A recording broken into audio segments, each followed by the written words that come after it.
Why are you saying all this, Dr. Ifatunde? Why are you saying it is very dangerous for black women to say that all black women don't have a right to be respected? It is dangerous for black women to say all black women don't deserve to be respected. When I hear black women make the respect of black women conditional on character, conditional on integrity, conditional on behavior, conditional on income, conditional on education, when you make the respect of black women conditional, the question then becomes, who has the right or the power or the authority to determine which black women should receive respect and which black women should not receive respect? See, let us understand. You're the most sexually abused population in America. Let us understand. You're the most sexually presented population in America. Of all women in this country, not only are you more likely to be harassed or raped or stalked or physically abused by men, you're least likely to see a conviction against your predator. You're least likely to see a conviction against your assailant. When we look at all the black women being kidnapped, all the little black girls being kidnapped and raped and tortured, when we look at all the single mothers and their victimization, when we look at the fact that black women are the fastest growing prison population, when we look at the fact that black girls have the highest suicide rate, my question to black women: why do you want respect for black women to be conditional? Do you realize how dangerous that is? When someone says no black woman should be punched in the face, and then a black woman will stand up and say, well, wait a minute. Before we say she should have been punched in the face by a man, let's find out what she did first. Making it conditional. Making it conditional. When we say all black women should be respected, hold the door for her, pull the chair for her, some black woman somewhere is going to jump up and say, wait a minute. How does she dress? Wait a minute. How many baby dads does she have? Wait a minute. What does she do for herself? Black women are the greatest attackers of black women. I don't think it's black men anymore. I don't think it's black men anymore. I don't think it's black men anymore. I think black women love to see other black women get disrespected. I think black women love to see other black women get humiliated. Can we be honest for a minute? This is bigger than Jada Pinkett Smith and Judge Ketanji Brown. This is bigger than Jada Pinkett Smith and Judge Ketanji Brown. This is bigger than Jada Pinkett Smith and Judge Ketanji Brown Jackson. It's bigger than that.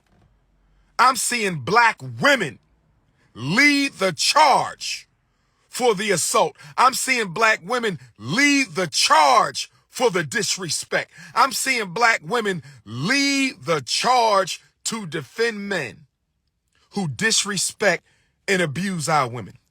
Now, I stood up this week for Sister Judge Ketanji Brown Jackson. I stood up this week for Sister Judge Ketanji Brown Jackson, because those white men had no right to treat that black woman the way that they did. I know she don't represent the best interests of black people. I know her decisions on the Supreme Court bench are probably not going to do a damn thing for us. I know that that woman chose to spend her life with a damn white man. I know that that woman is loyal to the white power structure. I didn't speak up for Judge Ketanji Brown because she's loyal to black people. I spoke up for Sister Judge Ketanji Brown because she's a black woman.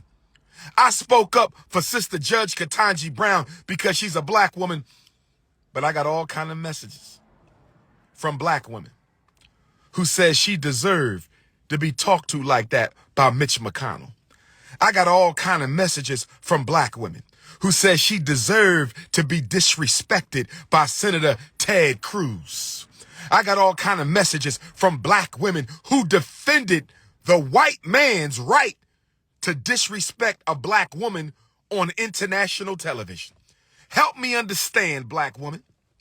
You the queen, right? You the goddess, right? You the empress, right? But it's okay for white men to disrespect, humiliate, malign, and denigrate a black woman on public TV. You're defending white racist men's right to disrespect black women. I will never co-sign that. I will never co-sign that. You black women need to check your damn selves. You black women are so full of hate for each other, you need to check your damn self. You black women are the first ones to defend somebody who hurts one of our sisters. You black women are the first ones to defend somebody when they hurt one of our sisters. The black queendom needs a serious cleaning out. That's why at the Frederick Douglass Marcus Garvey Academy, we're going to have a black women's conference. Black women need to be forced to tackle each other in the issues that affect them. I'm concerned right now. I'm concerned because we got a whole generation of young black girls growing up right now. We got a whole generation of young black girls growing up watching their mothers defend the abuse of other black women, watching their aunties laugh at men who humiliate black women, looking at their grandmothers and sisters and cousins and women in the neighborhood defend black men, white men, brown men, yellow men when they attack our sisters. When is enough going to be enough? When is enough going to be enough? I'm here to say black women should never be publicly humiliated.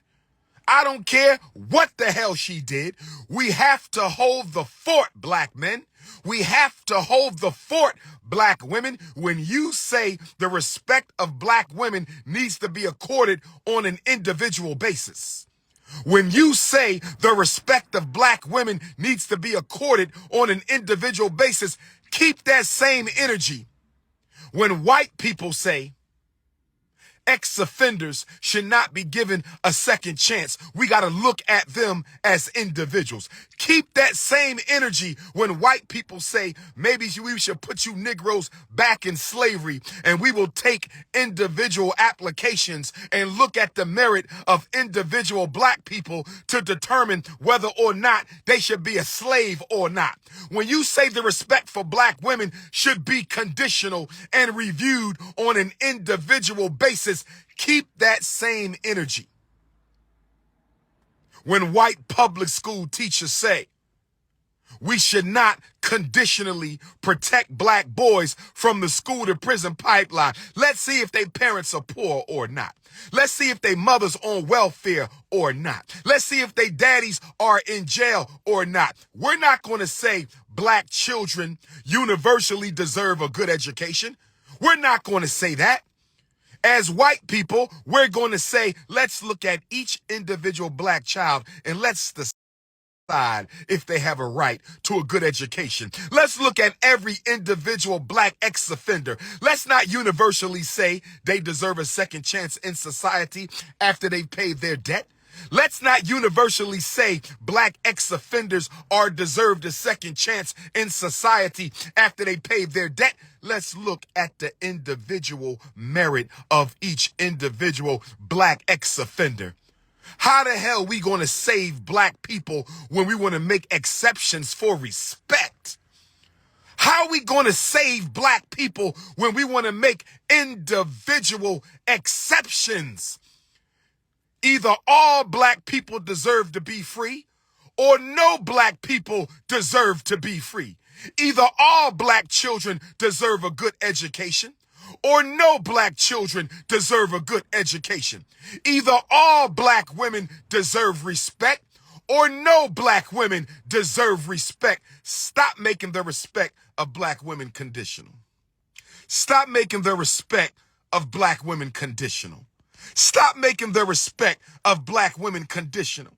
The fact that so many black women defended the white racist senators of this country. They defended the right of those white men to disrespect a black woman. And then yesterday with the Will Smith, Chris Rock confrontation. And then yesterday with the Will Smith, Chris Rock confrontation. Let me say this. I like